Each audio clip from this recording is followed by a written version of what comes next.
ಜನನಿ news ಚಾನೆಲ್ಗೆ like ಮಾಡಿ, subscribe ಮಾಡಿ, ಶೇರ್ ಮಾಡುವ ಮೂಲಕ ನಮ್ಮ ಚಾನೆಲ್ಗೆ ಸಹಕರಿಸಿ. ಹೆಚ್ಚಿನ ಮಾಹಿತಿಗಾಗಿ ಸಂಪರ್ಕಿಸಿ ಹರಿಚಿನ್. ಕೆಂಪೇಗೌಡ, ಅಂಬೇಡ್ಕರ್, ಚಾಣಕ್ಯ, ಬಸವ, ಬುದ್ಧ ಹೀಗೆಲ್ಲ ಅವರು ಯಾವುದೇ ಜಾತಿ ಜನಾಂಗದಲ್ಲಿ ಹುಟ್ಟಿದ್ರು ಕೂಡ ಸಮಾಜಕ್ಕೆ ಆದರ್ಶಪ್ರಾಯರಾಗಿ ಜೀವನ ಕಳೆದಂಥವರು. ಇವತ್ತು ಅವರ ಒಂದು ಜಯಂತಿಗಳನ್ನು ಮಾಡುವುದು ಉದ್ದೇಶ ಮುಖ್ಯವಾಗಿ ಏನೆಂದರೆ ಅವರ ನಡೆದುಕೊಂಡಂಥ ರೀತಿಯಲ್ಲಿ ಒಂದು 5% ಆದರೂ, 5% ನಾವು ನಡ್ಕೊಂಡ್ರೆ ನಮ್ಮ ಜೀವನ ಸಾರ್ಥಕವಾದಿತ್ತು ಅನ್ನುವ ಒಂದು ಉದ್ದೇಶದಿಂದ ಎಲ್ಲ ಗ್ರಾಮಗಳಿಂದ ಇನ್ನೂ ಹೆಚ್ಚು ಪಲ್ಲಕ್ಕಿಗಳು ಬರಬೇಕು ಅಂತ ಎಲ್ಲ ಯಾರು ಪಲ್ಲಕ್ಕಿಗಳು ಬಂದಿರುವ ಅಂತ ಗ್ರಾಮಸ್ಥರಿಗೆ ನಾನು ಪದೇ ಪದೇ ಕೇಳ್ಕೊತೀನಿ. ದಯವಿಟ್ಟು ಮುಂದಿನ ದಿನಗಳಲ್ಲಿ ನಮ್ಮ ಸಂಘಟನೆಗೆ ಹೆಚ್ಚಿನ ಒತ್ತಡ ಕೊಡಿ. ನಾವೆಲ್ಲ ಒಂದು, ನಾವು ಒಕ್ಕಲಿಗ ಅನ್ನೋದು ಗಮನದಲ್ಲಿರಲಿ ಅಂತ ಹೇಳಿ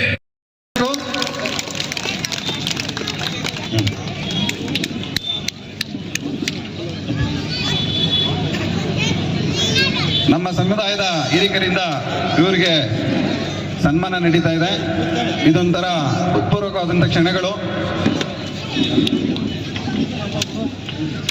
ಈ ಒಂದು ವಿದ್ಯಾರ್ಥಿಗಳಿಗೆ ನನ್ನ ಪ್ರಕಾರ ಇದು ನೆನಪುಳಿಯುವಂತಹ ಕ್ಷಣಗಳಾಗುತ್ತದೆ. ಇದೇ ರೀತಿ ನಮ್ಮ ಸಮುದಾಯದ ಇನ್ನಷ್ಟು ವಿದ್ಯಾರ್ಥಿಗಳಿಗೆ ಇವರು ಸ್ಫೂರ್ತಿ ಆಗಬೇಕು. ಚೆನ್ನಾಗಿ ಓದಿ ಅತಿ ಹೆಚ್ಚು ಅಂಕಗಳನ್ನು ಪಡೆದು ಅವರು ಉತ್ತೀರ್ಣರಾಗಬೇಕಾಗಿ ಆಶಿಸುತ್ತಾ ಶುಭ ಕೋರೋಣ. ಮುಂಬರುವ ಎಲ್ಲ ವಿದ್ಯಾರ್ಥಿಗಳಿಗೂ ಸಹ, ನಮ್ಮ ಸಮುದಾಯ ಅಂತ ಅಲ್ಲ, ಎಲ್ಲ ಸಮುದಾಯದ ವಿದ್ಯಾರ್ಥಿಗಳಿಗೂ ಉತ್ತಮವಾದಂತಹ ಅಂಕಗಳನ್ನು ಪಡೆದು ಉತ್ತೀರ್ಣರಾಗಬೇಕಂತ ಆಶಿಸುತ್ತೇವೆ. ಅಂತ ಕಾಲದಲ್ಲಿ ಅವರು ಸುಮಾರು 500 ವರ್ಷಗಳ ಹಿಂದ್ಗಡೆ ಇವತ್ತು ಕುಡಿಲಿಕ್ಕೆ ನೀರಿಗಾಗಿ ಎಲ್ಲ ಸರ್ವ ಜನಾಂಗದ ಶಾಂತಿಯ ತೋಟ, ಸರ್ವರಿಗೂ ಸಮಪಾಲು, ಸರ್ವರಿಗೂ ಸಮಪಾಲು, ಎಲ್ಲರ ಒಂದು ಸರ್ವತೋಮುಖ ಅಭಿವೃದ್ಧಿಗಾಗಿ ಊರಿಗೊಂದೊಂದು ಕೆರೆ ಕಟ್ಟಿಕೊಟ್ಟಿರ್ತಕ್ಕಂಥ ಒಬ್ಬ ಆದರ್ಶಪ್ರಿಯ ಆಡಳಿತಗಾರ ಬಂಧುಗಳೇ. ಇಂದಿಗೂ ಪ್ರಸ್ತುತ ಅವರ ಆಡಳಿತ ಅಷ್ಟೇ ಅಲ್ಲ, ವಾಣಿಜ್ಯ ವ್ಯಾಪಾರ ಅಭಿವೃದ್ಧಿಗೆ ಒಂದು ಬೆಂಗಳೂರು ನಗರದಲ್ಲಿ ಎಲ್ಲರಿಗೂ ಸಮುದಾಯಕ್ಕೆ ಅನುಕೂಲ ಮಾಡಿಕೊಟ್ರು. 8 ದಿನಗಳಿಂದ ಈ ಒಂದು ಕಾರ್ಯಕ್ರಮ ಯಶಸ್ವಿ ಆಗಬೇಕು ಅಂತ ದುಡಿತಾ ಇರ್ತಕ್ಕಂಥ ನನ್ನ ಎಲ್ಲ ಯುವ ಮಿತ್ರರಾದಂಥ ವಿಜೇಂದ್ರರವರೇ, ನಕ್ಕೂರು ಶಂಕರ್, ನಲ್ಲೂರು ರವಿ ಅವರೇ, ವೇಣುಗೋಪಾಲ್ ಗೌಡ್ರೆ ಹಾಗೂ ಇತರೆ ಎಲ್ಲ ನನ್ನ ಮಿತ್ರರೇ ಹಾಗೂ ಬಂಧುಗಳೇ, ಹೆಚ್ಚಿಗೆ ಮಾತಾಡೋದು ಬೇಡ. ಕಾರಣ ಈ ಸಂಘ ಈ ಕೆಜಿಎಫ್ ಭಾಗದಲ್ಲಿ ನಮ್ಮ ಸಮಾಜದವರು ಕಡಿಮೆ ಆದ್ರೂ ಸಹ ನೀವು ಇಷ್ಟು ಒಂದು ವಿಜೃಂಭಣೆಯಿಂದ ಕಾರ್ಯಕ್ರಮವನ್ನು ನಡೆಸ್ಕೊಂಡು ಬಂದಿದ್ದೀರಿ. ಅದಕ್ಕೆ ನಮ್ಮ ಜಿಲ್ಲಾ ಒಕ್ಕಲಿಗರ ಸಂಘದಿಂದ ನಿಮಗೆ ಧನ್ಯವಾದಗಳನ್ನು ತಿಳಿಸ್ತಾನೆ. ಸಾಹಿತ್ಯಕ್ಕೆ ಬಂದಾಗ ರಾಷ್ಟ್ರಕವಿ ಕುವೆಂಪು ಅವರು ನಮಗೆ ದಾರಿದೀಪವನ್ನು ಬೆಳೆಸ್ಕೊಟ್ಟಿರ್ತಕ್ಕಂಥವ್ರು. ಮತ್ತೆ ರಾಜಕೀಯದಲ್ಲಿ ಬಂದಾಗ ಮಾನ್ಯ ದೇವೇಗೌಡರು ನಮ್ಮ ಪ್ರಧಾನಿಗಳಾಗಿರ್ತಕ್ಕಂಥವರು, ಕೆಂಗಲ್ ಹನುಮಂತಯ್ಯನವರು, ಕಡದಾಳ್ ಮಂಜಪ್ಪನವರು, SM ಕೃಷ್ಣ ಅವರು, ಸದಾನಂದ ಗೌಡರು, ಮೊನ್ನೆ ನಮ್ಮ DK ಶಿವಕುಮಾರ್ ಅವರು, ಕುಮಾರಸ್ವಾಮಿ ಅವರು, ಮೊನ್ನೆ MA ಕೃಷ್ಣಪ್ಪನವರು, G ನಾರಾಯಣ ಗೌಡರು, ಬೈರೇಗೌಡರು, ಇವ್ರನ್ನೆಲ್ಲನೂ ತಿಳ್ಕೊಬೇಕಾಗಿದೆ. ನಾವು ಬರೀ ಕೃಷಿಕರೆಲ್ಲ ಆಡಳಿತವನ್ನು ಮಾಡಿರ್ತಕ್ಕಂಥ ಒಂದು ಪೂರ್ವಕ ಅಭಿನಂದನೆಗಳು. ಈ ಒಂದು ವಿದ್ಯಾರ್ಥಿಗಳು ಬೇರೆ ಎಲ್ಲ ವಿದ್ಯಾರ್ಥಿಗಳಿಗೂ ಸ್ಫೂರ್ತಿ ಆಗಬೇಕು. ಇವರನ್ನು ಸ್ಫೂರ್ತಿ ತಗೊಂಡು ಎಲ್ಲ ವಿದ್ಯಾರ್ಥಿಗಳು ಇದೇ ರೀತಿ ಉತ್ತಮವಾದಂತಹ ಅಂಕಗಳನ್ನು ಪಡೆದು ಉತ್ತೀರ್ಣರಾಗಲೆಂದು ಆಶಿಸುತ್ತಾ ಕಾರ್ಯಕ್ರಮ ಮುಂದುವರಿಸೋಣ.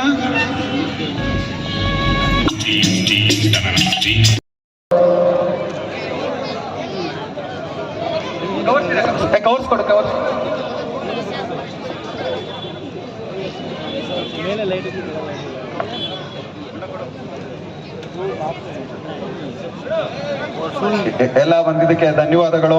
ಸಮಯ ಮಾಡಿಕೊಂಡು ಪೋಷಕರು ಇಲ್ಲಿ ಕರ್ಕೊಂಡ್ ಬಂದಿದ್ದೀರಾ. ಕೆಂಪೇಗೌಡ, ಅಂಬೇಡ್ಕರ್, ಚಾಣಕ್ಯ, ಬಸವ, ಬುದ್ಧ ಹೀಗೆಲ್ಲ ಅವರು ಯಾವುದೇ ಜಾತಿ ಜನಾಂಗದಲ್ಲಿ ಹುಟ್ಟಿದ್ರು ಕೂಡ ಸಮಾಜಕ್ಕೆ ಆದರ್ಶಪ್ರಾಯರಾಗಿ ಜೀವನ ಕಳೆದಂಥವರು. ಇವತ್ತು ಅವರ ಒಂದು ಜಯಂತಿಗಳನ್ನು ಮಾಡುವುದು ಉದ್ದೇಶ ಮುಖ್ಯವಾಗಿ ಏನೆಂದರೆ ಅವರ ನಡೆದುಕೊಂಡಂಥ ರೀತಿಯಲ್ಲಿ ಒಂದು 5% ಆದರೂ, 5% ನಾವು ನಡ್ಕೊಂಡ್ರೆ ನಮ್ಮ ಜೀವನ ಸಾರ್ಥಕವಾದೀತು ಅನ್ನೋ ಒಂದು ಉದ್ದೇಶದಿಂದ ಅದನ್ನೆಲ್ಲ ಮೈಗೂಡಿಸ್ಕೊಳ್ಬೇಕು ಅನ್ನೋ ಉದ್ದೇಶದಿಂದ ಇದು ಮಾಡ್ತಾ ಇದ್ದೀವಿ. ಕೆಂಪೇಗೌಡರು ಬೆಂಗಳೂರಿನ ಯಲಹಂಕದಲ್ಲಿ ಹುಟ್ಟಿದ್ರು ಕೂಡ ಅವರು ಸಾಮಂತ ರಾಜರಾಗಿದ್ದರೂ ಕೂಡ ಅವರಲ್ಲಿರ್ತಕ್ಕಂಥ ಪ್ರಾಮಾಣಿಕತೆ, ದಕ್ಷತೆ, ನೈಪುಣ್ಯತೆ ಮತ್ತು ವಿಶಾಲ ಮನೋಭಾವ, ಸರ್ವರಿಗೂ ಸಮಪಾಲು ಸರ್ವರಿಗೂ ಸಮಬಾಳು ಅನ್ನುವ ತತ್ವವನ್ನು ಆಡಳಿತದಲ್ಲಿ ಅಳವಡಿಸಿಕೊಂಡು ಸರ್ವರಿಗೂ ಪ್ರಿಯರಾಗಿದ್ದವು. ಇವತ್ತು ಬೆಂಗಳೂರು ಅಂತಾರಾಷ್ಟ್ರೀಯ ಮಟ್ಟದಲ್ಲಿ ಏನಾದರೂ ಪ್ರಖ್ಯಾತಿ ಪಡೆದಿದೆ ಅಂದರೆ ಅದರ ನಿರ್ಮಾತೃ ಕೆಂಪೇಗೌಡರಿಗೆ ಆ ಕೀರ್ತಿ ಸಲ್ಲಬೇಕಾಗ್ತದೆ. ಆ ಒಂದು ಪುಣ್ಯಾತ್ಮರ ಸ್ಮರಣೆಯನ್ನು ನಾವು ಮಾಡಬೇಕಾಗಿದೆ. ರಾಜ್ಯ ಒಕ್ಕಲಿಗರ ಸಂಘ ಕೆಂಪೇಗೌಡ ಜಯಂತಿಯನ್ನು ಅದ್ಧೂರಿಯಾಗಿ ಮಾಡಿಕೊಂಡು ಬರ್ತಾ ಇದೆ. ಅವರ ಹೆಸರಿನಲ್ಲಿ Kempegowda institute of medical sciences ಅಂತ ಒಂದು ಆಸ್ಪತ್ರೆ ಮತ್ತು ಮೆಡಿಕಲ್ ಕಾಲೇಜ್ ಇದೆ. ಅವರ ತತ್ವ ಸಿದ್ಧಾಂತಗಳನ್ನು ಅಳವಡಿಸಿಕೊಂಡು ರಾಜ್ಯ ಒಕ್ಕಲಿಗರ ಸಂಘ ಆಸ್ಪತ್ರೆಯಲ್ಲಿ ಸರ್ಕಾರಿ ಆಸ್ಪತ್ರೆಗಿಂತ ಸ್ವಲ್ಪ ಹೆಚ್ಚಿಗೆ ಬೆಂಗಳೂರಿನಲ್ಲಿ ಎಲ್ಲೂ ಸಿಗದೇ ಇರುವಂಥ ಚಿಕಿತ್ಸೆ ನೀಡ್ತಕ್ಕಂಥ ಸಮಸ್ಯೆ ಆಗಿದ್ದು, ಅಲ್ಲಿ ಪ್ರತಿಯೊಬ್ಬರಿಗೂ ಕೂಡ ಸಾಮಾನ್ಯ ವಾರ್ಡ್ನಲ್ಲಿದ್ದು ಚಿಕಿತ್ಸೆ ಪಡಿತಕ್ಕಂಥವ್ರಿಗೆ 25% ರಿಯಾಯಿತಿ ಸಿಗ್ತದೆ. ಇಂಥ ಜಾತಿಗೆ ಅಂತ ಸೀಮಿತ ಇಲ್ಲ, ಎಲ್ಲ ಜಾತಿ ಜನಾಂಗಗಳಿಗೂ ಕೂಡ ವಿಸ್ತರಣೆ ಮಾಡ್ಕೊಂಡು ಬಂದಿದ್ದೀವಿ. ಎಲ್ಲ ಜಾತಿ ಜನಾಂಗದವ್ರಿಗೂ ಕೂಡ ಹೆರಿಗೆ, ಅದು ನಾರ್ಮಲ್ ಇರಲಿ ಸಿಸರಿನ್ ಇರಲಿ, ಸಂಪೂರ್ಣವಾಗಿ ಉಚಿತ ಮಾಡಿದ್ದೇವೆ. ಆ ಒಂದು ಸಾಮಾನ್ಯ ವಾರ್ಡ್ಗಳಲ್ಲಿ ದಾಖಲಾಗ್ತಕ್ಕಂಥ ರೋಗಿಗಳಿಗೆ 3 ಹೊತ್ತು ಕೂಡ ಉಚಿತ ಭೋಜನ ಕೊಡ್ತಾ ಇದ್ದೇವೆ. ಇವನ್ನೆಲ್ಲ ಕೆಂಪೇಗೌಡರ ಆದರ್ಶ ಮತ್ತು ತತ್ವಗಳನ್ನು ಅನುಕರಣೆ ಮಾಡಿಕೊಂಡು ಹೋಗ್ತಾ ಇದೆ ರಾಜ್ಯ ಒಕ್ಕಲಿಗರ ಸಂಘ. ರಾಜ್ಯ ಒಕ್ಕಲಿಗರ ಸಂಘ ಇನ್ನೂ ಒಂದು ಹೆಜ್ಜೆ ಮುಂದೆ ಹೋಗಿ ಆ ಸಮುದಾಯದಲ್ಲಿ ಆ ಷೇರುದಾರರ ಒತ್ತಡಕ್ಕೆ ಸ್ಪಂದಿಸಿ ಹಳ್ಳಿಗಾಡಿನಲ್ಲಿ ವಾಸ ಮಾಡ್ತಕ್ಕಂಥ ಹೆಣ್ಣು ಮಕ್ಕಳು ಗರ್ಭಕೋಶದ ತೊಂದರೆಗಳು ಒಳಗಾದಾಗ ಸಕಾಲದಲ್ಲಿ ಚಿಕಿತ್ಸೆ ಪಡೆಯದೆ ರೋಗ ಉಲ್ಬಣವಾಗಿ ಅದು ಮಾರಕವಾಗಿ ಕ್ಯಾನ್ಸರ್ಗೆ ತಿರುಗಿ ಜೀವವನ್ನೇ ತ್ಯಾಗ ಮಾಡುವಂಥ ಒಂದು ಪರಿಸ್ಥಿತಿಗಳು ಬಂದಿರೋದ್ರಿಂದ ಅವನ್ನೆಲ್ಲ ಸುಧಾರಿಸುವ ನಿಟ್ಟಿನಲ್ಲಿ ಗಂಡನಿಗೆ ಹೆಂಡತಿಯಾಗಿ ಮಕ್ಕಳಿಗೆ ತಾಯಿಯಾಗಿ ಜೀವನ ಪೂರ್ತಿ ಆರೋಗ್ಯವಾಗಿ ಜೀವನ ಕಳೀಬೇಕೆಂಬ ದೃಷ್ಟಿಯಿಂದ ರಾಜ್ಯ ಒಕ್ಕಲಿಗರ ಸಂಘ ಇವತ್ತು ಸಂಪೂರ್ಣವಾಗಿ ಆ ಸಂಘದ ಸದಸ್ಯರು ಯಾರಿದ್ದಾರೆ ಅವರ ಕುಟುಂಬದಲ್ಲಿನ ಹೆಣ್ಣುಮಕ್ಕಳಿಗೆ ಉಚಿತವಾಗಿ ಚಿಕಿತ್ಸೆ ನೀಡಲು ಮುಂದಾಗಿದೆ. ಎಲ್ಲ ಮಕ್ಕಳು, ಹೆಣ್ಣುಮಕ್ಕಳು 13 ವರ್ಷದಿಂದ 18 ವರ್ಷದ ಒಳಗಿನ ಒಕ್ಕಲಿಗರ ಮಕ್ಕಳು ತಮ್ಮ ಮನೆಯಲ್ಲಿ ಯಾರಾದರೂ ಒಬ್ಬರು ಇದ್ದರೆ, ಯಾರು ಸದಸ್ಯರಾಗಿದ್ದರೆ, ಆ ಮಕ್ಕಳಿಗೆ ಮುಂದೆ ಕ್ಯಾನ್ಸರ್ ರೋಗ ಬರದಿರ ಇರಲಿಕ್ಕೆ ಒಂದು ವ್ಯಾಕ್ಸಿನೇಷನ್ ಏನು ಕೊಡಿಸ್ತೀವಿ, 1,700 ರೂಪಾಯಿ ಒಂದು ವ್ಯಾಕ್ಸಿನ್ ಆಗ್ತದೆ. ಪ್ರತಿ ಹೆಣ್ಣು ಮಗುಗೂ ಕೊಡಕ್ಕೆ ಒಕ್ಕಲಿಗರ ಸಂಘ ಮುಂದಾಗಿದೆ ಅಂತ ತಿಳಿಸಲು ಇಷ್ಟಪಡ್ತೇನೆ. ರಾಜ್ಯ ಒಕ್ಕಲಿಗರ ಸಂಘ ಸಮಾಜದ ಕೆಂಪೇಗೌಡರು ನೀವು ಕೂತಿದ್ದೀರಲ್ಲ, ಗುರುಗಳ ಹತ್ರ ಕಲಿಯುವಾಗ ದೇಶ ಸುತ್ತು ಅಂತ ಕಳಿಸಿದಂಥ ಸಂದರ್ಭದಲ್ಲಿ ಜೊತೆಯಲ್ಲಿ ಒಬ್ಬನ್ನು ಕರ್ಕೊಂಡು ಮೈಸೂರಿಗೆ ಬರ್ತಾರೆ. ಆಗ ನಮ್ಮ ಗೌಂಡ್ರಾಡ್ನಲ್ಲಿ ನಮ್ಮ ರಣದುಲ್ಲಾ ಖಾನ್ ಅಂತ ಒಬ್ಬ ಪಟಿಂಗ, ಅಂದರೆ ಕುಸ್ತಿಪಟು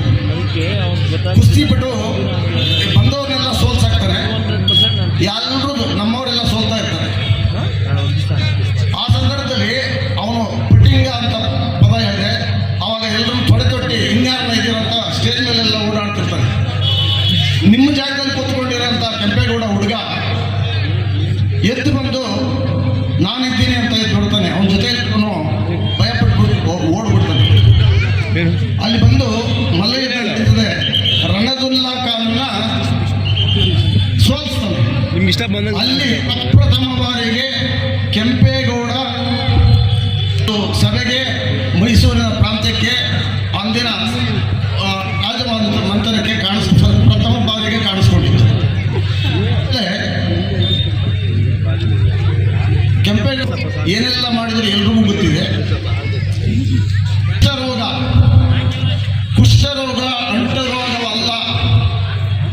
ನಡೆಸಿದಂಥ ಮಹಾನುಭಾವ ಕೆಂಪೇಗೌಡ.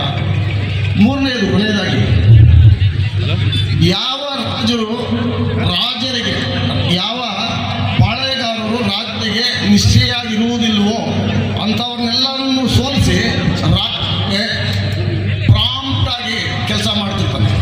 ಈ ಒಂದು 3 ಕಾರಣಗಳಿಗೆ ಕೆಂಪೇಗೌಡರು ಖ್ಯಾತಿಯನ್ನು ಪಡೆದು, ನಾನು 78ನೇ ವರ್ಷದಲ್ಲಿ 8 ದಿನಗಳಿಂದ ಈ ಒಂದು ಕಾರ್ಯಕ್ರಮ ಯಶಸ್ವಿ ಆಗಬೇಕು ಅಂತ ದುಡಿತಾ ಇರ್ತಕ್ಕಂಥ ನನ್ನ ಎಲ್ಲ ಯುವ ಮಿತ್ರರಾದಂಥ ವಿಜೇಂದ್ರರವರೇ, ನಕುಲ್ ಶಂಕರ್, ನಲ್ಲೂರು ರವಿ ಅವರೇ, ವೇಣುಗೋಪಾಲ್ ಗೌಡ್ರೆ ಹಾಗೂ ಇತರೆ ಎಲ್ಲ ನನ್ನ ಮಿತ್ರರೇ ಹಾಗೂ ಬಂಧುಗಳೇ, ಹೆಚ್ಚಿಗೆ ಮಾತಾಡೋದು ಬೇಡ. ಕಾರಣ ಏನು ಅಂತಂದರೆ, ಈಗಾಗಲೇ ಮಾತಾಡಿದಂಥ ಎಲ್ಲ ಮುಖಂಡರು ಸಹ ನಾಡಪ್ರಭು ಕೆಂಪೇಗೌಡರ ಒಂದು ವಿಶೇಷತೆಯನ್ನು ತಮ್ಮೆಲ್ಲರ ಗಮನಕ್ಕೆ ತಂದಿದ್ದಾರೆ. ಅದೇ ರೀತಿಯಾಗಿ ಕೋನಪ್ಪ ರೆಡ್ಡಿ ಅವರು ಮಾತಾಡಿದಂಥ ಒಂದು ಸಂದರ್ಭದಲ್ಲಿ ನಮ್ಮ ಜನಾಂಗದ ರಾಜ್ಯ ಒಕ್ಕಲಿಗರ ಸಂಘದ ಒಂದು ಆಸ್ಪತ್ರೆ ಇದೆ, ಎಲ್ಲ ಎಜುಕೇಷನಲ್ ಇನ್ಸ್ಟಿಟ್ಯೂಷನ್ಸ್ ಇದೆ. ಅದನ್ನೆಲ್ಲ ಸಹ ನಮ್ಮ ಜನಾಂಗದವರು ಅದನ್ನು ಸದುಪಯೋಗ ಪಡಿಸ್ಕೋಬೇಕು ಅಂತ ಈ ಸಂದರ್ಭದಲ್ಲಿ ಹೇಳ್ತಾ ಇದ್ದೀನಿ. ಆಸ್ಪತ್ರೆ ಇದೆ, ಪೇಷಂಟ್ಸ್ ಅಲ್ಲಿ ವೈದ್ಯವನ್ನು ತಗೋಬೋದು. ಎಲ್ಲ ಕಾಲೇಜುಗಳಿದೆ, ಮೆಡಿಕಲ್ ಕಾಲೇಜ್ ಇದೆ, ಇಂಜಿನಿಯರಿಂಗ್ ಕಾಲೇಜ್ ಇದೆ, ಇನ್ನು ಇತರೆ ಎಲ್ಲ ಕಾಲೇಜುಗಳು ಸಹ ಇದೆ, ಲಾ ಕಾಲೇಜ್ ಇದೆ. ಅದನ್ನು ನಾವು ಸದುಪಯೋಗ ಪಡಿಸ್ಕೋಬೇಕು ನಮ್ಮ ಜನಾಂಗದವರು ಅಂತ ಹೇಳ್ತಾ ಈ ಸಂದರ್ಭದಲ್ಲಿ ಬಂಧುಗಳೇ, ನಾಡಪ್ರಭು ಕೆಂಪೇಗೌಡರು ಬೆಂಗಳೂರು ನಿರ್ಮಿತ ಅಂತ ನಾವು ಈಗಾಗಲೇ ತಿಳ್ಕೊಂಡಿರುವಂಥ ವಿಚಾರ. ಪ್ರತಿಯೊಂದು ಸಮುದಾಯಕ್ಕೂ ಸಹ ಒಂದೊಂದು ಪೇಟೆಯಿಂದ ಒಂದು ನಗರವನ್ನು ನಿರ್ಮಾಣ ಮಾಡಿದಂಥ ಒಂದು ಖ್ಯಾತಿ ನಾಡಪ್ರಭು ಕೆಂಪೇಗೌಡರಿಗೆ ಸೇರುತ್ತೆ. ಬಾಳೆಪೇಟೆ, ಉಪ್ಪಾರಪೇಟೆ, ನಗರಪೇಟೆ, ಇನ್ನು ಹಲವಾರು ಪೇಟೆ. ಹಾಗಾಗಿ ಅವರು ಮಾಡಿದಂಥ ಒಂದು ಕೆರೆ ಕಟ್ಟೆಗಳಾಗಿರ್ಬೋದು, ಈಗ ನೋಡ್ತಾ ಎಲ್ಲ ಹಾಕಿದ್ದಾರೆ. ಹಾಗಾಗಿ ಹೆಚ್ಚಿಗೆ ಸಮಯ ತಗೊಳ್ಳೋದು ಎಲ್ಲ ಲಕ್ಷಾಂತರ ಹೆಚ್ಚಿನ ಸಮಯ ತಗೊಳ್ಳೋದು ಬೇಡ. ಈ ಒಂದು ಕಾರ್ಯಕ್ರಮದಲ್ಲಿ ಪಾಲ್ಗೊಳ್ಳಲು ಅವಕಾಶ ಮಾಡಿಕೊಟ್ಟಂತ ತಮ್ಮೆಲ್ಲರಿಗೂ ವಂದಿಸಿ ಜೈ ನಿರ್ಮಲಾನಂದನಾಥ್ ಸ್ವಾಮಿಯವರು ಇರ್ಬೋದು, ಅಥವಾ ಮಂಗಳಾನಂದನಾಥ್ ಸ್ವಾಮಿಯವರು ಇರ್ಬೋದು, ನಿಶ್ಚಲಾನಂದ ಸ್ವಾಮಿ ಇರ್ಬೋದು, ನಂಜಾವಧೂತ ಸ್ವಾಮಿಯವರು ಆಧ್ಯಾತ್ಮಿಕವಾಗಿ ಅವರು ನಮಗೆ ಗುರುಗಳನ್ನು ನೋಡಿಕೊಟ್ಟಿದ್ದಾರೆ. ಅದೇ ರೀತಿ ನಾವು ಒಂದು ಸಾಹಿತ್ಯಕ್ಕೆ ಬಂದಾಗ ರಾಷ್ಟ್ರಕವಿ ಕುವೆಂಪು ಅವರು ನಮಗೆ ದಾರಿದೀಪವನ್ನು ಬೆಳೆಸ್ಕೊಟ್ಟಿರ್ತಕ್ಕಂಥವ್ರು. ಮತ್ತೆ ರಾಜಕೀಯದಲ್ಲಿ ಬಂದಾಗ ಮಾನ್ಯ ದೇವೇಗೌಡರು ನಮ್ಮ ಪ್ರಧಾನಿಗಳಾಗಿರ್ತಕ್ಕಂಥವರು, ಕೆಂಗಲ್ ಹನುಮಂತಯ್ಯನವರು, ಕಡದಾಳ್ ಮಂಜಪ್ಪನವರು, SM ಕೃಷ್ಣ ಅವರು, ಸದಾನಂದ ಗೌಡರು, ಮೊನ್ನೆ ನಮ್ಮ DK ಶಿವಕುಮಾರ್ ಅವರು, ಕುಮಾರಸ್ವಾಮಿ ಅವರು, ಮೊನ್ನೆ MA ಕೃಷ್ಣಪ್ಪನವರು, G ನಾರಾಯಣ ಗೌಡರು, ಬೈರೇಗೌಡರು, ಇವ್ರನ್ನೆಲ್ಲನೂ ತಿಳ್ಕೊಬೇಕಾಗಿದೆ. ನಾವು ಬರೀ ಕೃಷಿಕರೆಲ್ಲ ಆಡಳಿತವನ್ನು ಮಾಡಿರ್ತಕ್ಕಂಥ ಒಂದು ಈ ಸಂಘ, ಈ KGF ಭಾಗದಲ್ಲಿ ನಮ್ಮ ಸಮಾಜದವರು ಕಡಿಮೆ ಆದ್ರೂ ಸಹ ನೀವು ಇಷ್ಟು ಒಂದು ವಿಜೃಂಭಣೆಯಿಂದ ಕಾರ್ಯಕ್ರಮವನ್ನು ನಡೆಸ್ಕೊಂಡು ಬಂದಿದ್ದೀರಿ. ಅದಕ್ಕೆ ನಮ್ಮ ಜಿಲ್ಲಾ ಒಕ್ಕಲಿಗರ ಸಂಘದಿಂದ ನಿಮಗೆ ಧನ್ಯವಾದಗಳನ್ನು ತಿಳಿಸ್ತಾನೆ. ಈಗಾಗಲೇ ಕೆಂಪೇಗೌಡರ ವಿಷಯದ ಬಗ್ಗೆ ಮಾನ್ಯ ಕೋನಪ್ಪ ರೆಡ್ಡಿ ಅವರು ಹೇಳಿದ್ದಾರೆ. ಇವತ್ತು 516ನೇ ಒಂದು ಜನ್ಮ ದಿನೋತ್ಸವವನ್ನು ನಾವು ಆಚರಣೆ ಮಾಡ್ತಾ ಇದ್ದೇವೆ. ರಾಜ್ಯ ಮಟ್ಟದಲ್ಲೂ ಆಗಿದೆ, ಜಿಲ್ಲಾ ಮಟ್ಟಗಳಲ್ಲೂ ಆಗಿದೆ ಮತ್ತು ತಾಲೂಕು ಮಟ್ಟಗಳಲ್ಲೂ ಮಾಡ್ತಾ ಇದ್ದಾರೆ. ಯಾಕೆ ಅವರ ಒಂದು ಜಯಂತಿಯನ್ನು ಆಚರಣೆ ಮಾಡ್ತಾ ಇದ್ದೀವಿ? ಅವ್ರು ಯಾರೂ ನಮಗೆ ನಾಡಪ್ರಭು ಅಂತೇಳಿ ನಮಗೆ ಕೊಡಿ ಅಂತೇಳಿ ಅವರು ಅರ್ಜಿ ಹಾಕ್ತಾರಲ್ಲ. ಆದರೆ ಅವರು ಮಾಡಿರ್ತಕ್ಕಂಥ ಒಂದು ಆದರ್ಶ ಕೆಲಸಗಳಿಗೆ ಅವರಿಗೆ ನಾಡಪ್ರಭು ಅಂತೇಳಿ ಜನಾನೇ ಕೊಟ್ಟಿರ್ತಕ್ಕಂಥ ಒಂದು ಬಿರುದಿದು. ಇವತ್ತು ಕೆಂಪೇಗೌಡರು ಆಳ್ವಿಕೆಯಲ್ಲಿದ್ದಾಗ ಯಾವ ಸಂವಿಧಾನವೂ ಇರಲಿಲ್ಲ, ಯಾವ ಕಾನೂನು ಇರಲಿಲ್ಲ, ಯಾವ IAS ಆಫೀಸರ್ಗಳು ಇರಲಿಲ್ಲ, ಯಾವ ಸೆಕ್ರೆಟರಿಗಳು ಇರಲಿಲ್ಲ. ಆದರೂ ಅವರು ಬರೀ ಒಬ್ಬ ವ್ಯಕ್ತಿ ಎಲ್ಲ ಒಂದು ಆಡಳಿತದ ಬಗ್ಗೆನೂ ಅವರು ನಡೆಸ್ಕೊಂಡು ಬಂದಿರತಕ್ಕಂಥವ್ರು. ಒಂದು ವಿದ್ಯಾಭ್ಯಾಸದ ಬಗ್ಗೆ ಮತ್ತು ಪರಿಸರವನ್ನು ಸಂರಕ್ಷಣೆ ಮಾಡ್ತಕ್ಕಂಥ ಒಂದು ಕಾಡಿರ್ಬೋದು, ಅಥವಾ ನೀರಿನ ಬಗ್ಗೆ ಇರ್ಬೋದು, ಕೆರೆಗಳನ್ನು ಕಟ್ಟಿರ್ತಕ್ಕಂಥದ್ದು ಇರ್ಬೋದು ಆಳ್ವಿಕೆಯನ್ನು ಆಡಿರ್ತಕ್ಕಂಥವ್ರು. ನಾವು ಕೃಷಿಕರಾದ್ರೂ ದೇಶವನ್ನು ಆಳ್ತಕ್ಕ ಒಂದು ಶಕ್ತಿ ಇದೆ ಅಂತೇಳಿ ಅವತ್ತೇ ತೋರಿಸ್ಕೊಂಡಿರ್ತಕ್ಕಂಥ ಮಾನ್ಯ ಕೆಂಪೇಗೌಡ. ಇವತ್ತು ಯಾವುದೇ ಒಂದು ಸಮುದಾಯಕ್ಕೆ ಸೇರಿದವರಲ್ಲ, ಸಮುದಾಯದಲ್ಲಿ ಹುಟ್ಟಿದ್ರೂ ಸಹ, ಒಕ್ಕಲಿಗರ ಒಂದು ಸಮಾಜದಲ್ಲಿ ಹುಟ್ಟಿದ್ರೂ ಸಹ ಅವ್ರು ಯಾವುದೇ ಒಂದು ಜಾತಿಗೆ ಸೇರಿ ಇವತ್ತು ಬೆಂಗಳೂರು ನಗರವನ್ನು ನೀವು ತೆಗೆದುಕೋಬಹುದು. ಬೆಂಗಳೂರು ನಗರದಲ್ಲಿ ಎಲ್ಲ ಜನಾಂಗಕ್ಕೊಂದು ಪೇಟೆ, ನಾನು ಹೆಸರುಗಳನ್ನು ಹೇಳಕ್ಕೋಗಲ್ಲ, ಎಲ್ಲ ಜನಾಂಗಕ್ಕೊಂದು ಪೇಟೆಗಳನ್ನು ಮಾಡಿ ಒಕ್ಕಲಿಗರ ಜನಾಂಗಕ್ಕೆ ಯಾವ ಪೇಟೆಯನ್ನು ಮಾಡಲಿಲ್ಲ. ಅಂದರೆ ನಾವು ಮಾಡತಕ್ಕಂಥ ಒಂದು ಕೃಷಿಗೆ ಎಲ್ಲರೂ ನಮಗೆ ಬೇಕಾಗ್ತದೆ, ವಾಣಿಜ್ಯ ಬೇಕಾಗ್ತದೆ, ಮತ್ತೆ ಕರಕುಶಲಗಳು ಬೇಕಾಗ್ತದೆ, ಎಲ್ಲವನ್ನು ಬೇಕಾಗ್ತದೆ. ಒಂದು ದೃಷ್ಟಿಯಿಂದ ಎಲ್ಲ ಪೇಟೆಗಳನ್ನು ಮಾಡಿ ನಾವು ದಕ್ಷ ಆಡಳಿತಗಾರರು ಅಂತ ತೋರಿಸ್ಕೊಟ್ಟಿರ್ತಕ್ಕಂಥದ್ದು ಕೆಂಪೇಗೌಡ. ನಮ್ಮ ಸಮಾಜ ಇದು ಜಾತಿಗೆ ಸಂಬಂಧಪಟ್ಟಿದ್ದಲ್ಲ, ಒಂದು ನಾಗರಿಕತೆಗೆ ಸಂಬಂಧಪಟ್ಟಿದ್ದು ಅಂತ ನಾನು ಹೇಳಲಿಕ್ಕೆ ಬಯಸ್ತೇನೆ. ಕಾರಣ ಏನು ಅಂತ ಹೇಳಿದ್ರೆ, ನಾವ್ಯಾವತ್ತೂ ಬೇರೆ ಜನವನ್ನ ದೂರ ಇಟ್ಟು ನಾವು ನಮ್ಮ ಮನೆಯಲ್ಲಿ ಕೂತು ಊಟ ಮಾಡಿದ ಸಮಾಜ ನಮ್ಮದಲ್ಲ. ಇವತ್ತಿಗೂ ಒಂದೇ ಏನು ಬಾವಿ ಹತ್ರ ಕೂತ್ಕೊಂಡು ಎಲ್ಲರೂ ಸಮಾಜದವರು ಊಟ ಮಾಡಿ ಅದೇ ಬಾವಿಯಲ್ಲಿ ನೀರು ಕುಡಿತಕ್ಕಂಥ ಒಂದು ಸಮಾಜ ನಮ್ಮ ಸಮಾಜ. Incoming voice call from Nandish Bush BTM. ಆಡಳಿತಶೀಲತೆ, ಆ ಸಮನ್ವಯತೆ, ಸಾಮಾಜಿಕ ನ್ಯಾಯ, ಬದ್ಧತೆ, ಜಾತ್ಯತೀತ ಒಂದು ಆಡಳಿತ ಕೊಡತಕ್ಕಂಥ ಮಹಾನ್ ಧೀಮಂತ ಅವರು ಆಡಳಿತಗಾರ. ಇವತ್ತು ಪ್ರಜಾಪ್ರಭುತ್ವ ಇದೆ, ಸಂವಿಧಾನ ಇದೆ, ಕಾನೂನು ಇದೆ, ಓಟ್ ಹಾಕ್ತೀವಿ, ಟ್ಯಾಕ್ಸ್ ಕಟ್ತೀವಿ, ಬಡ್ಜೆಟ್ಗಳಿದೆ ಕೋಟಿಗಳು, ಆದರೂ ನಮಗೆ ಕುಡಿಯೋಕ್ಕೆ ನೀರಿಲ್ಲ. ಇದು ವಿಪರ್ಯಾಸ. ಅಂಥ ಕಾಲದಲ್ಲಿ ಅವರು ಸುಮಾರು 500 ವರ್ಷಗಳ ಹಿಂದ್ಗಡೆ ಇವತ್ತು ಕುಡಿಲಿಕ್ಕೆ ನೀರಿಗಾಗಿ ಎಲ್ಲ ಸರ್ವ ಜನಾಂಗದ ಶಾಂತಿಯ ತೋಟ, ಸರ್ವರಿಗೂ ಸಮಪಾಲು, ಎಲ್ಲರ ಒಂದು ಸರ್ವತೋಮುಖ ಅಭಿವೃದ್ಧಿಗಾಗಿ ಊರಿಗೊಂದೊಂದು ಕೆರೆ ಕಟ್ಟಿಕೊಟ್ಟಿರ್ತಕ್ಕಂಥ ಒಬ್ಬ ಆದರ್ಶಪ್ರಿಯ ಆಡಳಿತಗಾರ ಬಂಧುಗಳೇ. ಇಂದಿಗೂ ಪ್ರಸ್ತುತ ಅವರ ಆಡಳಿತ ಅಷ್ಟೇ ಅಲ್ಲ, ವಾಣಿಜ್ಯ ವ್ಯಾಪಾರ ಅಭಿವೃದ್ಧಿಗೆ ಇವತ್ತು ಬೆಂಗಳೂರು ನಗರದಲ್ಲಿ ಎಲ್ರಿಗೂ ಸಮುದಾಯಕ್ಕೆ ಅನುಕೂಲ ಮಾಡಿಕೊಟ್ರು. ಇವತ್ತು ಕರ್ನಾಟಕ ರಾಜ್ಯದಲ್ಲಿ ಎಷ್ಟು ಬಡ್ಜೆಟ್ ಇದೆ? 4 ಲಕ್ಷ ಕೋಟಿ. ಅದರಲ್ಲಿ 2 ಲಕ್ಷ ಕೋಟಿ ಇವತ್ತು ಬೆಂಗಳೂರು ನಗರದಿಂದ ಮಾತ್ರ ಬರ್ತಾ ಇದೆ. ಅದಕ್ಕೆ ಅಡಿಗಲಾಗದಂತವರು ಈ ಧೀಮಂತ ನಮ್ಮ ಆಡಳಿತಗಾರರು ಕೆಂಪೇಗೌಡ. ಅವ್ರು ಮಾಡಿಕೊಟ್ಟಿದ್ದೆ ಇದರಿಂದ ಟ್ಯಾಕ್ಸಿಂದ ಇವತ್ತು ಸಿಲಿಕಾನ್ ವ್ಯಾಲಿ ವಿಶ್ವ ಪ್ರಖ್ಯಾತಿಯಾಗಿ ಅದರಿಂದ ಬಂದಿರ್ತದೆ. ಆ ಟ್ಯಾಕ್ಸಿಂದ ಇವತ್ತು ನಮ್ಮ ಮಕ್ಕಳ ಶಿಕ್ಷಣ, ಆರೋಗ್ಯ, ನಮ್ಮ ರೈತರಿಗೆ ಎಲ್ಲ ಕಾರ್ಯಕ್ರಮಗಳು ನೋಡ್ತಾ ಇದ್ದಾರೆ. ಇಂದಿಗೂ ನಾವು ಅವ್ರನ್ನ ನೆನೆಸ್ಕೊಳ್ಳೋದಕ್ಕೂ ಬಹಳ ಒಂದು ಅರ್ಥಗರ್ಭಿತವಾಗಿದೆ ಬಂಧುಗಳೇ. ಅಷ್ಟೇ ಅಲ್ಲ, ಈ ಮಕ್ಕಳಿಗೆ ಅವ್ರನ್ನ ಪರಿಚಯ ಮಾಡಿಸ್ಬೇಕು. ನಾವು ಅವಳ ಆದರ್ಶಪ್ರಿಯ ಅಷ್ಟೇ ಅಲ್ಲ, ಅವ್ರು ಯಾವತ್ತೂ ಸರ್ವಾಧಿಕಾರಿ ಮಾಡಲಿಲ್ಲ. ಅವತ್ತೆಲ್ಲ ಕಾನೂನು ಇರಲಿಲ್ಲ. ಅದು ಎಲ್ಲರೂ ನಿರಂಕುಶ ಪ್ರಭುತ್ವ ಇಲ್ಲವೇ ಇಲ್ಲ.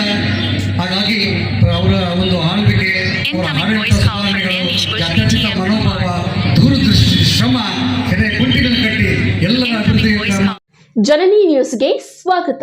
ಈ ಒಂದು ಮಾಹಿತಿ ನಿಮಗೆ ಇಷ್ಟ ಆದಲ್ಲಿ ದಯವಿಟ್ಟು ಲೈಕ್ ಮಾಡಿ, ಶೇರ್ ಮಾಡಿ, ಕಾಮೆಂಟ್ ಮಾಡಿ ತಿಳಿಸಿ.